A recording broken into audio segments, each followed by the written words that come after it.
dia, galera! Bem-vindos ao Loop Matinal dessa sexta-feira, dia 13 de maio, com as notícias mais relevantes sobre o mundo da tecnologia. Quem fala aqui é o Marcos Mendes, e hoje no seu Loop Matinal do Loop Infinito eu vou falar do Marco Civil da Internet, Facebook negando e documento comprovando a manipulação dos Trending Topics no site, teclado do Google para iOS, diretor do FBI dizendo que vem mais briga por aí por causa da criptografia, Apple negando o rumor de que ela vai parar de vender música, dados mostrando que 1% dos desenvolvedores ficam com 94% da grana da App Store, tempo de aprovação batendo o recorde de rapidez na loja de aplicativos da Apple e os planos do Google de lançar um concorrente de verdade no campo de headsets de realidade virtual. Vamos lá!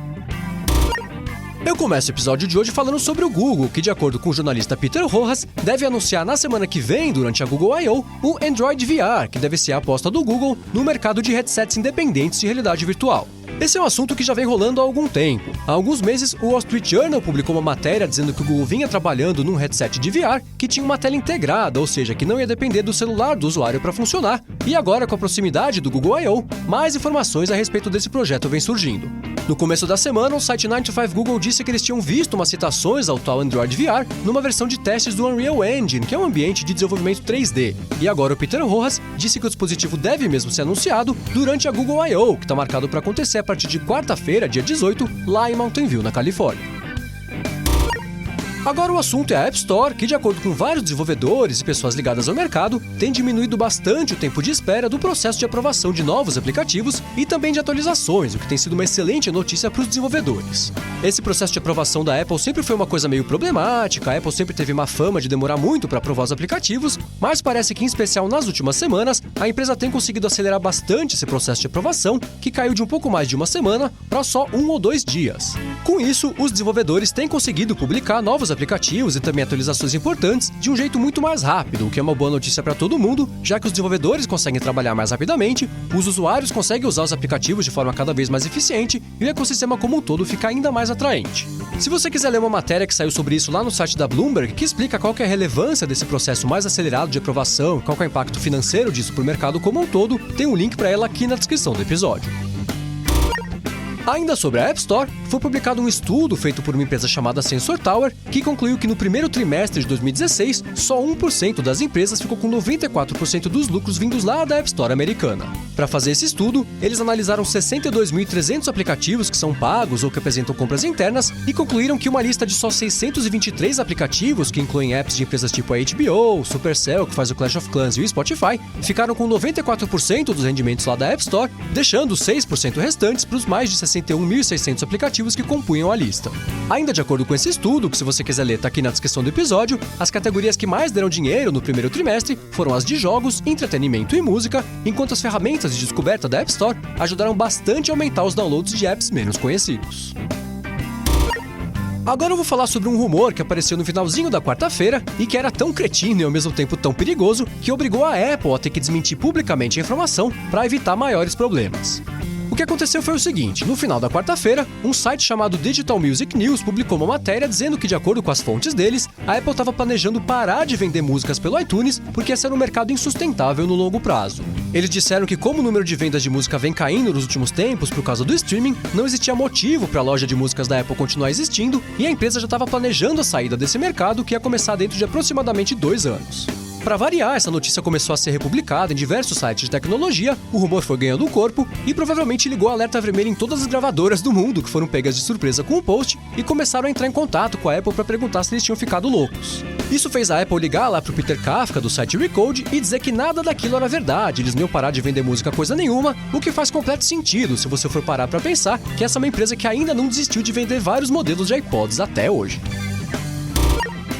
Agora o assunto é privacidade. Depois do fim lá do caso de San Bernardino, toda aquela briga envolvendo o FBI e a pressão dos governos para limitar o poder da criptografia da tecnologia móvel acabou dando uma esfriada. Mas isso não significa que esse assunto tenha morrido. De acordo com uma matéria que foi publicada pela Reuters, o James Comey, que é o diretor do FBI, disse que a guerra por conta da criptografia ainda está longe de acabar, e a essa altura o FBI já considera os celulares criptografados uma ameaça à segurança nacional, já que esses dispositivos vêm sendo usados por células terroristas para recrutar americanos. Ainda de acordo com ele, as ações do FBI têm dado bastante resultado para dissuadir alguns americanos de se juntarem lá a grupos militantes de terrorismo infiltrados nos Estados Unidos, mas eles não vão conseguir continuar fazendo isso caso o FBI não consiga acessar os telefones que eles têm apreendido. Ele diz que a utilidade da falha de segurança que eles usaram lá no iPhone do terrorista de San Bernardino é muito limitada, que não dá para usar esse processo em nenhum outro iPhone, e isso tem sido um problema, já que eles têm mais de 1000 iPhones que precisam ser investigados, mas que eles ainda não conseguiram acessar por conta da criptografia. Por conta disso, não deve demorar muito para que o FBI abra um novo processo contra a Apple ou mais de um, para ver se dessa vez eles conseguem convencer o tribunal a obrigar a empresa a fragilizar a segurança do iPhone. Agora o assunto é o Google, que lançou ontem para iOS um teclado customizado, com direito à ferramenta de busca e também uma plataforma nativa de procura de imagens e de GIFs. O teclado, chamado Gboard, funciona assim. Ele tem, claro, o teclado normal, com os botões, letras, backspace, número e tudo mais. Tem também o teclado preditivo, que vai adivinhando as palavras conforme você vai escrevendo. E ali do lado esquerdo tem um botão com o G do Google. Quando o usuário aperta esse botão, aparece um campo de busca que já faz uma pesquisa no Google ali mesmo, no espaço do teclado, e também já mostra 2 outros botões que permitem uma pesquisa por GIFs e também lá no Google Images. Além disso, o Gboard também tem uns outros recursos bacanas, tipo o swipe para digitar só arrastando o dedo, tem busca de emojis, que não dá para entender como é que não tem até hoje no iOS, e o mais legal é que já dá para enviar as informações do resultado de busca direto numa conversa ou no e-mail, o que é excelente. Agora vem a má notícia. Para variar, por enquanto o teclado Gboard ainda não está disponível no Brasil, e por isso só se você tiver uma conta americana na App Store você vai conseguir baixar. Já a boa notícia é que ele é gratuito, então você consegue criar uma conta americana para baixar, mesmo que você não tenha um cartão de crédito internacional. Agora eu vou falar sobre o Facebook e a polêmica que se criou no começo da semana por conta daquela matéria que eu comentei aqui, que trouxe declarações de um ex-funcionário da empresa, que afirmou que não era raro os editores da rede terem que manipular os trending topics, removendo ou adicionando notícias de acordo com a conveniência do Facebook. Inicialmente, a rede negou as acusações, falou que isso nunca aconteceu, e ontem o Justin Ozoff, que é vice-presidente de operações globais do Facebook, publicou um post enorme de esclarecimento, oferecendo informações detalhadas do processo de curadoria de notícias. No post ele explica que o Facebook tem algoritmos proprietários que analisam mais de 1000 sites em busca das notícias mais importantes, e ele aproveitou para publicar um PDF de 25 páginas que está aqui na descrição do episódio, que lista todos os sites que o Facebook escaneia para saber o que está rolando de mais importante no mundo.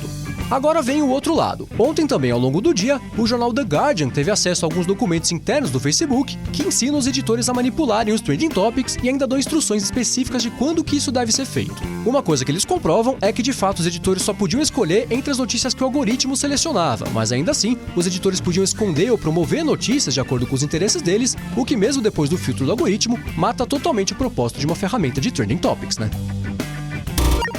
E por último, eu vou falar sobre o Marco Civil da Internet, que teve novas regulamentações decretadas pela Dilma numa das últimas coisas que ela fez antes de ser afastada da presidência. Nesse decreto, algumas novas regras foram anunciadas para a Lei 12.965, que diz respeito aos pacotes de dados da internet. A partir de agora, as operadoras não podem mais vender planos que liberam acesso grátis a aplicativos e serviços, o que na prática proíbe as operadoras de oferecerem pacotes com acesso grátis ao WhatsApp, Facebook e assim por diante. O objetivo dessa lei é garantir que todos os aplicativos e serviços tenham condições iguais de concorrência e oportunidade de mercado, o que não acontece quando o aplicativo tipo WhatsApp não entra na cobrança de dados da pessoa. Aí a pessoa acaba preferindo usar o WhatsApp e o resto do mercado acaba sendo prejudicado por tabela. Além dessa nova regulamentação, agora os provedores de internet também vão ser obrigados a armazenar a menor quantidade possível de dados pessoais, comunicações privadas e registros de conexão e acesso a aplicativos, o que sinceramente na prática vai ser muito difícil de fiscalizar e garantir que está sendo cumprido, mas que agora é lei, isso é. Se você quiser ler o decreto na íntegra, que foi publicado ontem lá no Diário Oficial da União,